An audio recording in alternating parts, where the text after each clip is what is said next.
তালাশ প্রতিদিন ফেসবুক পেজের এই ভিডিওটি যে যেখান থেকে দেখছেন আপনাদের সকলকে জানাচ্ছি পবিত্র ঈদ উল ফিতরের শুভেচ্ছা, ঈদ মোবারক। আমরা উপস্থিত রয়েছি শস্যদী হাই স্কুল মাঠে, অর্থাৎ শস্যদী কেন্দ্রীয় ঈদগাহ ময়দানে, যেখানে শস্যদী ইউনিয়নের সবচাইতে বড় যেই ঈদ জামাত অনুষ্ঠিত, আমরা সেখানে উপস্থিত আছি।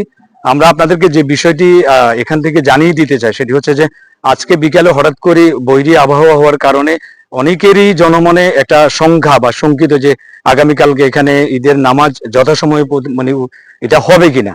তো আমরা এখানে সরেজমিনে এসে যে বিষয়টি দেখতে পেয়েছি সেটি হচ্ছে যে এখানকার মাঠের অবস্থা খুবই ভালো এবং একেবারে পরিবেশ বান্ধব একটি অবস্থা আমরা এখানে লক্ষ্য করছি, খুবই শুষ্ক অবস্থা।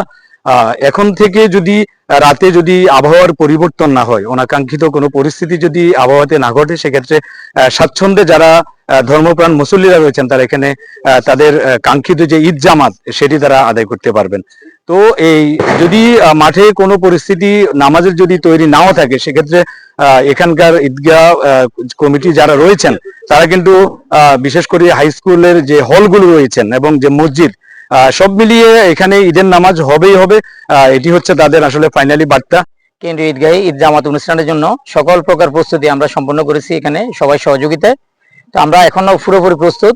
যদি বৈরী আবহাওয়া হয় তারপরে আমাদের এখানে ঈদ জামাত অনুষ্ঠিত হবে। আমরা স্কুলের হল রুম আছে সেটা আমরা রেডি করতেছি, স্কুলের বারান্দা আছে, আমাদের স্কুলের মসজিদ আছে।